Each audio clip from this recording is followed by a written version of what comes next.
Hi, welcome to Odyssey Reading. Today I'll be doing a reading wrap-up of all the books that I read in July. One of the books I read was Spy Family by Hosea Endo. So this is a manga novel, and I had never read manga before this, and I don't read a whole lot of graphic novels, so I wasn't sure what to think going into it. But it ended up being a really enjoyable book. This book is about a man named Twilight. He is a spy, and for his next mission, he needs to acquire a fake family to use as cover. To do this, he ends up adopting a telepathic child, but he is unaware of this kid's powers. And the woman he ends up marrying is an assassin, but he doesn't know she's an assassin, and she doesn't know that he's a spy. And so this book has all kinds of crazy situations they get themselves into. It is filled with action.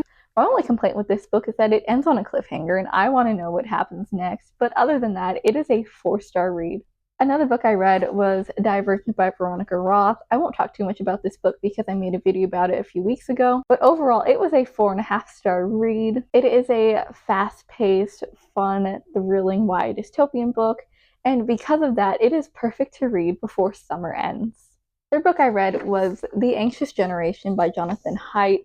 This book has gotten popular recently, and it deserves the praise it is receiving.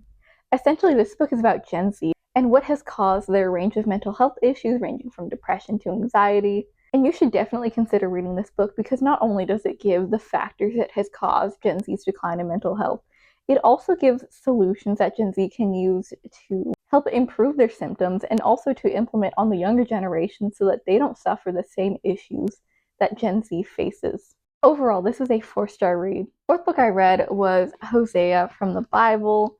Hosea is about God constantly pursuing his people even though they are always sinning and turning away from him. And God uses Hosea's life as an example of this, as Hosea constantly pursues his wife even though she is never faithful to him. So this book is great for everyone to read, but especially those who aren't that familiar with the Old Testament, because it is easy to understand and get through.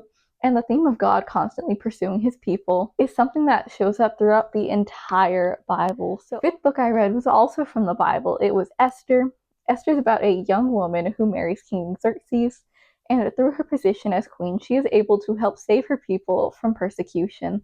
So Esther is great to read if you want to get more into the Old Testament, and because it's a really inspiring book about how God uses ordinary people to accomplish his purposes. Alright guys, that is the end of my video. If you liked it, then please subscribe and comment down below a book that you read in July. Thanks for watching. Hope to see you next Friday. Bye.